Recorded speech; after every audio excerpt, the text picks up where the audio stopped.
Ang amin pong departamento ay nangangasiwa sa 5 major na programs o programa ng pamahalang lungsod ng Calapan. Una po dito, yung Scholarship Assistance Program, Education Financial Assistance Program, Aid to Public School Teachers, Education Development Program, at ang Developing Our Youth Program. Sa atin pong Scholarship Assistance Program o ang Bridging Futures Youth Scholarship Program, ito po ay inilunsad at itinayo noong 1998 sa pamamagitan po ng SP Resolution number 290, C2 Ordinance number 11.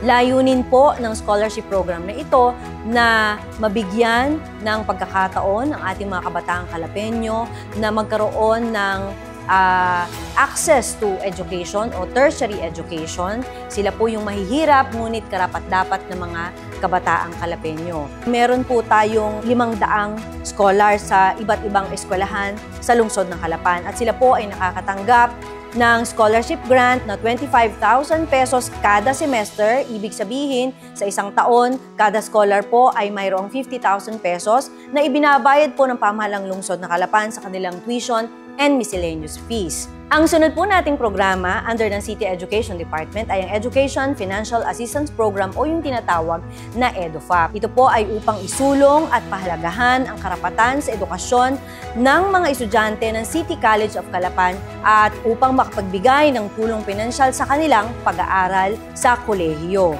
Sa kasalukuyan po, tumatanggap po ang ating mga estudyante sa City College ng tig 2,500 pesos kada semester. Sa susunod na taon, sa pangako po ng ating punong lungsod ay itataas na po ito ng 3,000 to 3,500 pesos kada semester. Meron po tayong 2,400 na scholars sa City College of Calapan para po sa school year 2025 to 2026.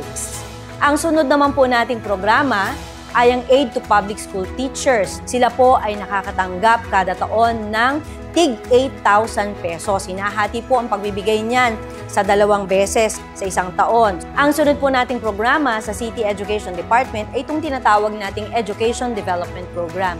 Tayo po ay nag-hire o nagpapasweldo ng mga city-funded teachers upang tugunan ang kakulangan ng school sa mga guro na magtuturo sa mga estudyante ng nasabing school.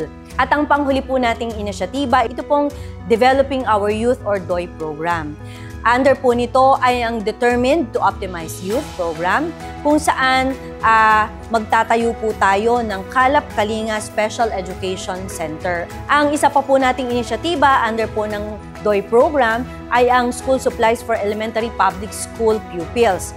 At ang sunod pa po diyan ay yung Developing Outstanding Youth program kung saan tututukan po natin ang mental health ng ating mga kabataan. Ibabalik po natin yung character building and rebuilding seminars para po sa ating mga city scholars under the Character and City of Discipline program. Sa atin pong mga kabataan sa lungsod ng Calapan, makakaasa po kayo sa aming patuloy na pagtanggap sa inyo, pag-asikaso sa inyo, sa anumang aming makakaya.